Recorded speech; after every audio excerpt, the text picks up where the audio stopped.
Salut à toutes et à tous et bienvenue dans ce nouveau Tips Photoshop dans lequel aujourd'hui on va s'intéresser à une nouveauté CC 2023 qui s'appelle les filtres matériaux ou plutôt les effets de matériaux.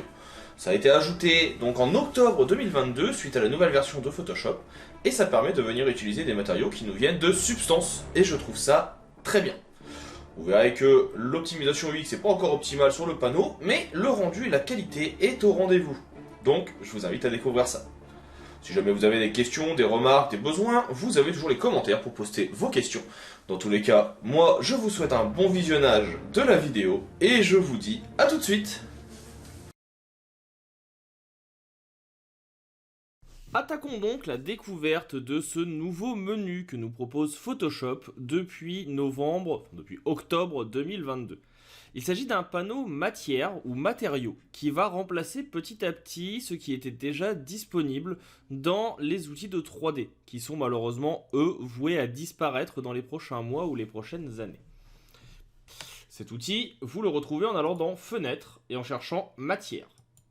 Vous avez alors un nouveau panneau qui s'ouvre, qui est représenté ici par une petite bulle sphérique, qui est en général utilisée par les logiciels de 3D pour permettre de simuler les fameuses matières. Ce panneau, vous pouvez remarquer tout de suite qu'il est découpé en deux parties. Vous allez avoir une partie où vous allez pouvoir visualiser les différentes matières, et une partie où vous allez avoir des options par la suite. On va venir ici commencer par créer une forme classique. Je vais créer un nouveau calque, et on va pouvoir venir choisir une des nombreuses matières présentes dans le logiciel.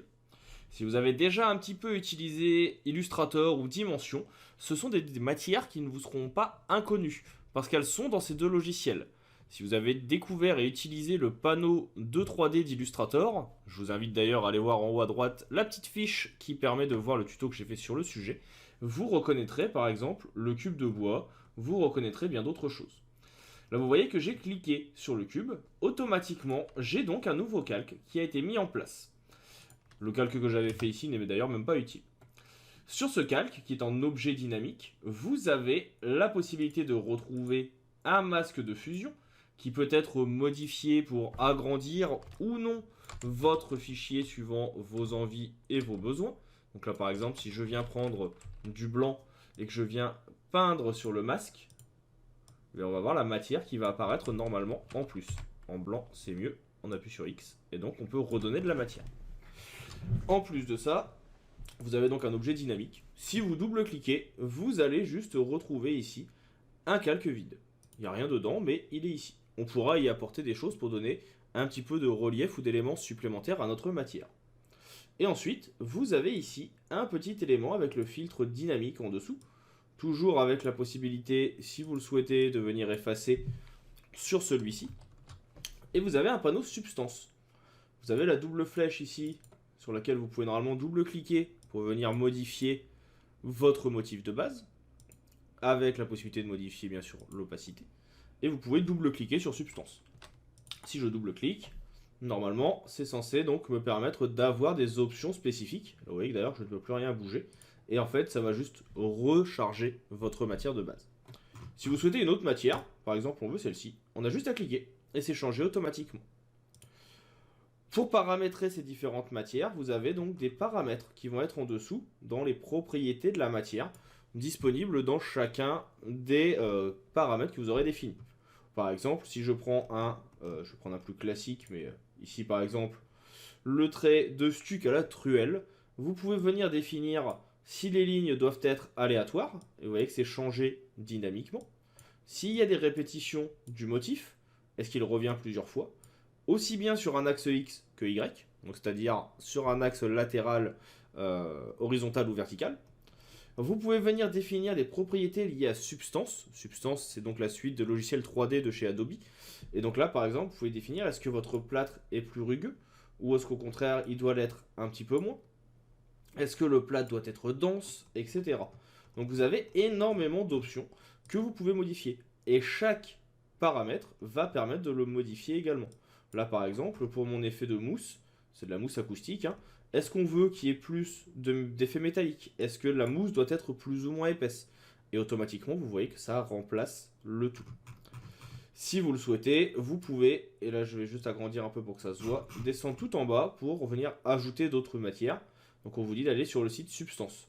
Et en fait, c'est un petit peu caché, mais si vous cliquez sur le texte Substance, et ben en fait, vous pouvez directement aller dessus. Le bouton plus permet d'ouvrir un menu pour installer des substances que vous auriez téléchargées.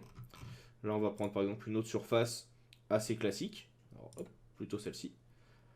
Si on regarde bien, on va avoir la possibilité donc également de la modifier. Toujours avec les options qu'on a vues plus tôt. Est-ce qu'on veut plus de veines dans notre marbre ou est-ce qu'on veut une pierre qui soit plus lisse? C'est à nous de décider. Ce qu'on va pouvoir modifier également, c'est l'éclairage. Et ici, vous allez avoir la possibilité de venir modifier, par exemple, la rotation du soleil. Vous allez pouvoir venir modifier la hauteur. Vous allez dire, donc par exemple, ici, si on a une hauteur très faible, qu'on va avoir quelque chose de très sombre. Si on a une hauteur de 90 degrés, c'est juste que le soleil est au-dessus. Donc on aura moins d'ombre et moins de reflets. Vous pouvez venir modifier la couleur du soleil. Si vous voulez une scène surréaliste, peut-être qu'on veut un soleil qui soit de fin de journée ou autre. Ben là, on peut avoir un soleil qui soit un peu plus orangé. Donc là, c'est nous qui allons définir la couleur que l'on veut. Pareil, on peut modifier l'exposition. Est-ce que le soleil est plus ou moins fort ou plus ou moins faible? Ça peut permettre de surexposer certaines petites choses. Et enfin, on peut jouer sur la substitution qui va permettre de voir quel est l'effet que l'on voit le plus. Est-ce qu'on voit plutôt les reflets, les reliefs ou au contraire la texture de base? Donc ça peut être assez intéressant à tester et à voir. Maintenant, là on essaye sur une forme classique sans avoir rien mis en place. Mais c'est le type d'élément qui peut être utilisé sur des objets 3D qu'on aurait importés ou qu'on aurait mis en place. Alors, ça ne marche pas forcément à tous les coups, tout simplement parce que les effets de 3D sont en train d'être enlevés. Mais peut-être que vous allez avoir besoin d'un nouvel effet. Donc là, par exemple, je sais pas, je vais venir chercher une nouvelle couleur. Alors, je vais supprimer d'abord ce calque-là. On va tester quelques petites choses. La possibilité, par exemple, de venir l'utiliser sur des photos. Donc là, on va aller chercher une photo. J'ai quelques petites photos qui se baladent de côté qu'on va pouvoir mettre en place. Donc là, par exemple, j'ai une photo. Je veux changer une partie de la texture de ma feuille. Je peux très bien aller la sélectionner rapidement. Donc là, je vais sélectionner la feuille et dire que par-dessus cette feuille, en fait, je veux donner un effet de pierre ici à celle-ci. Comme on a fait la sélection, ça va se mettre automatiquement en place. Alors là, c'est pas forcément optimal, mais je rappelle qu'on peut venir double-cliquer. Donc ça va ouvrir notre menu, et puis rien ne nous empêche après de venir utiliser des options de fusion pour fusionner notre photo de base et ainsi importer le tout.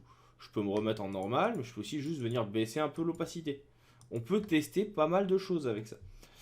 En plus de ça, on peut donc venir modifier l'éclairage. Donc là, on voit que l'éclairage il vient plutôt de ce côté-là. Donc techniquement, il est possible de dire que la rotation de la luminosité doit être liée à ce qu'on a vu un peu plus tôt. Peut-être qu'on va avoir une lumière un peu plus rasante, une exposition un peu plus forte, et on va ainsi pouvoir venir adapter notre projet pour l'incruster un petit peu mieux. Et donc on peut changer en quelques instants la texture d'un élément en jouant sur ces différents éléments.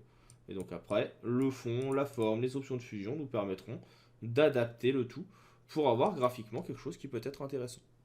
Alors là, ce n'est qu'un exemple de ce qu'il est possible de réaliser. Vous avez bien sûr d'autres possibilités et d'autres choses que vous pouvez tester. À vous de vous exercer. Je proposerai certainement dans les prochains mois d'autres tutos et d'autres astuces sur ces outils. Tout simplement parce qu'ils sont encore relativement nouveaux, on ne les a pas encore totalement assimilés en production. Mais l'objectif sera bien sûr de pouvoir vous proposer des petites choses en production qui peuvent être un peu sympas. Et donc là, vous voyez, en quelques minutes, je fais des tests de matière et je viens coller des choses côte à côte, juste pour voir un petit peu ce que ça donne.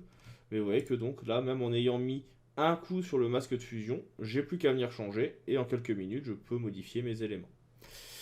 Et écoutez, je pense que c'est tout pour ce panneau matière. Moi, je vous invite à le tester. Il vous permettra de gagner pas mal de temps. Si vous avez des questions, je resterai disponible toujours dans la section commentaires. Et puis, écoutez, je vous souhaite un bon visionnage et je vous dis à bientôt.